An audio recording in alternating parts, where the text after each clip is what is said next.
You hear that? We're renovating.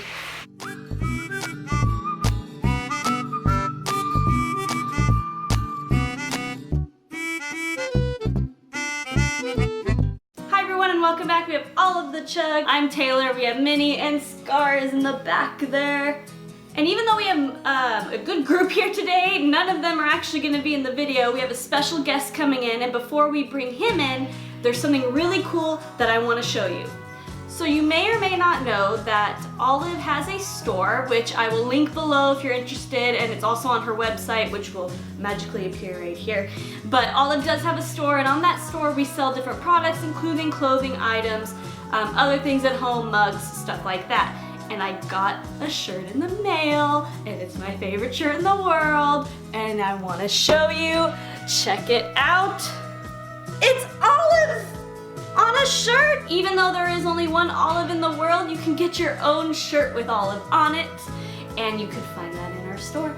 And it's also not just for Olive, and it's not just for things like Minnie. We have all of our pets on there, and we also have other representative animals as well. Alright, now that that's out of the way, we will bring our special guest in. So as you can probably guess by the title of this video and also the fact that you clicked on this video, you know our video is about three-legged dogs, otherwise known in the community as tripods. And although we do love Olive very, very, very much, she is not a tripod. And so to do this video right, I wanted to have an actual three-legged dog to kind of model these things for the video. So we are bringing in our special guest, Otis!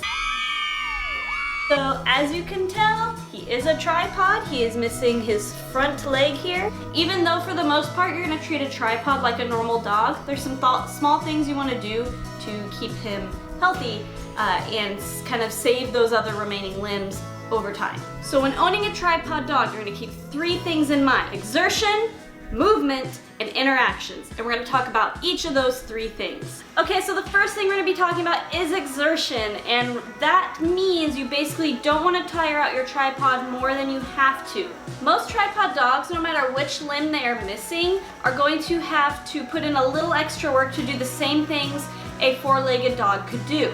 So you wanna be aware of where is the weight being carried on your dog. Most dogs carry their weight in the front of their body. So that means if your dog is missing a back limb, they're going to have less issues with exertion. Dogs missing a front limb tend to have an easier time getting tired, and so you really want to account for that extra work they have to put in. To help with exertion, you're going to carry their weight, sometimes literally.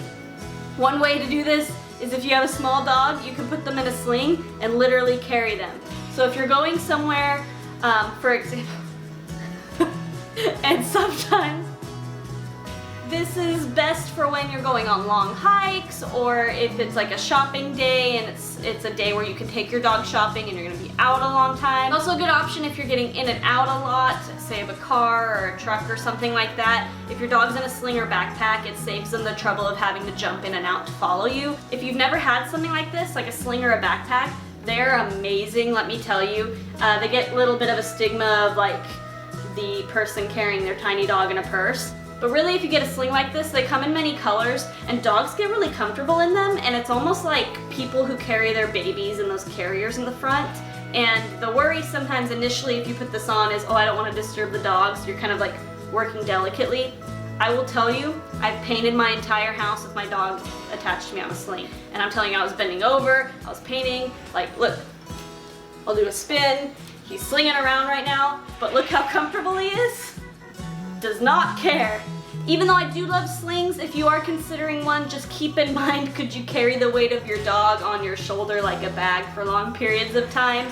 You got, say, a lab, and your lab has a missing limb, your lab's not gonna fit in a backpack or a sling, okay? So what you can do is get a structured harness with a carrying strap on the back. So I have a miniature version.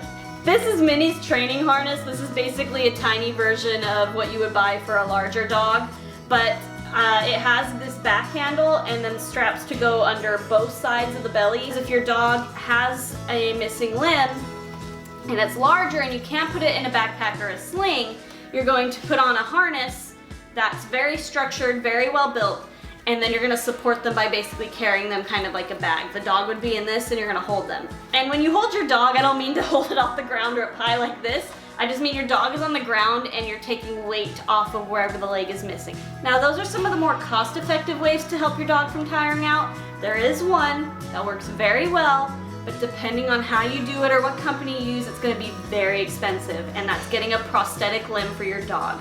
A prosthetic limb is basically a custom-built leg to replace the one that they've lost. These are great because now the dog is four-legged once again. They can wear it on busy days, on times where you're walking them. These are great, I love them. Otis doesn't have one because, like I said, they can be very expensive. But in some cases, you don't actually need a prosthetic limb if you're doing the tips I said where you carry your dog or you support your dog.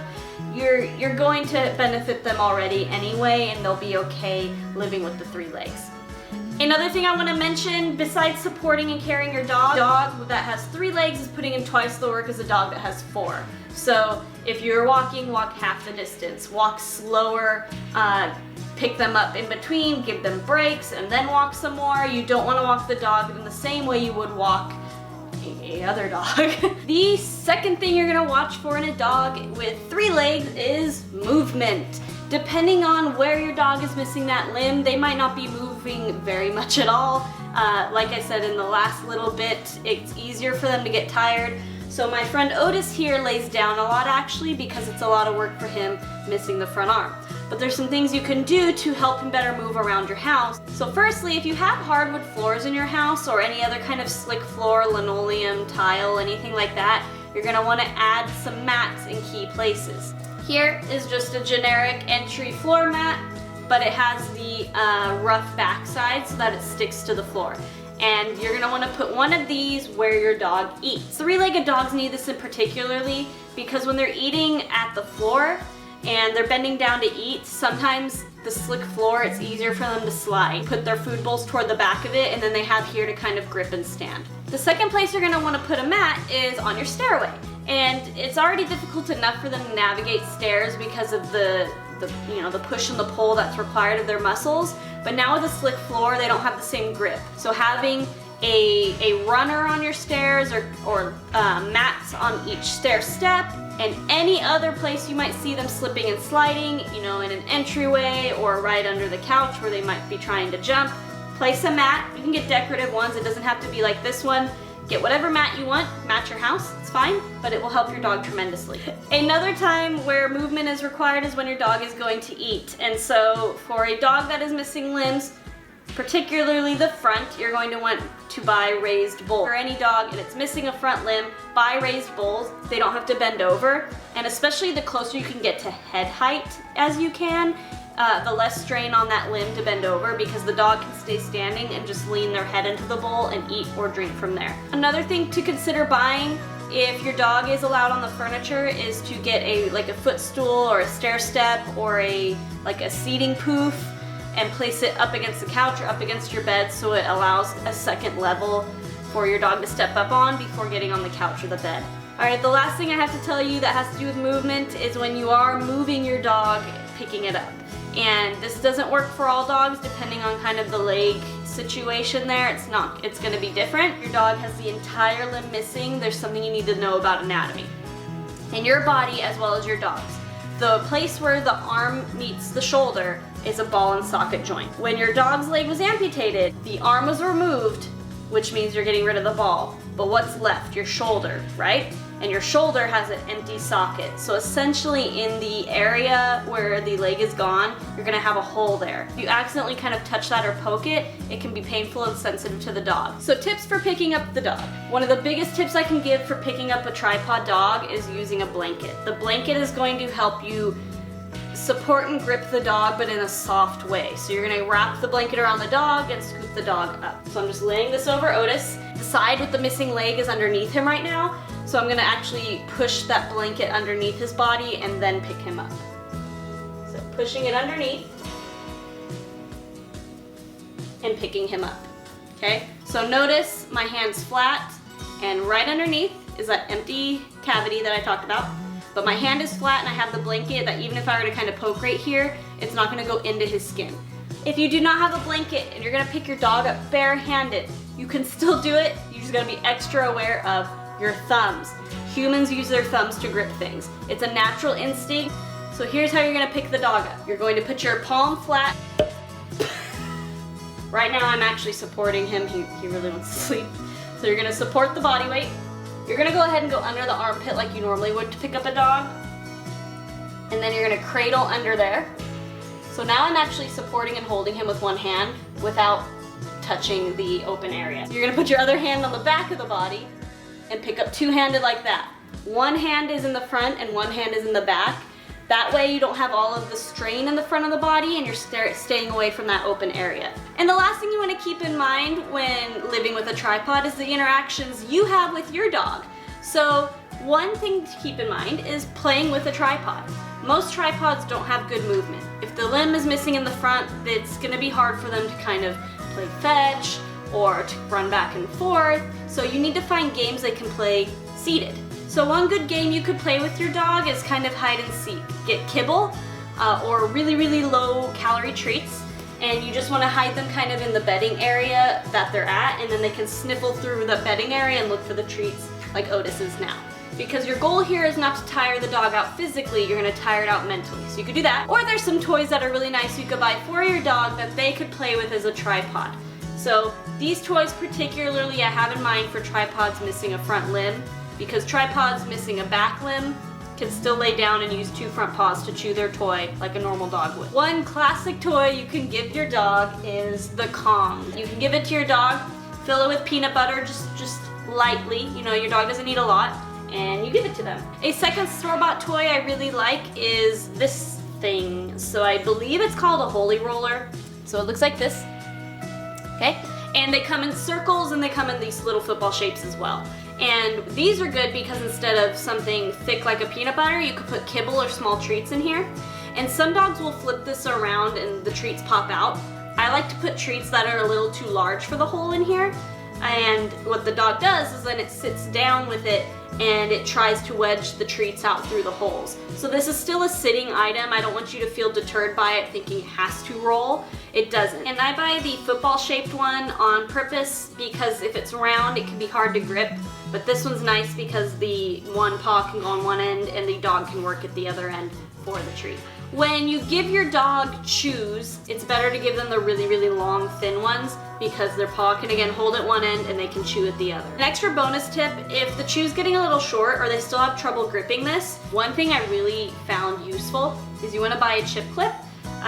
These clips also come in many sizes, so buy whatever size you need for whatever dog you have. If you find the ones at the grocery store or the dollar store are not big or sturdy enough, go to the hardware store and buy a clamp. But I like this because you use the clip and you clip it to the end of the chew and then you angle it a little. So now that the dog on the surface will hold the clip down with its paw and it can gnaw the chew all the way down to the end of the clip. Most dogs will not chew the plastic clip unless you have a crazy dog, but you might. But like I said, go to the hardware store and buy like a clamp. Your dog, even if it chews it, nothing can happen. And also it's not flat against a couch when it's chewing it. You're kind of providing a second paw because this is lifted off the ground and they can chew it using the help of the clip. We'll give the treat to Otis for being such a good special guest today in this video. So all of Otis and I want to thank you for watching today's video. Hopefully these tips help you with owning your tripod.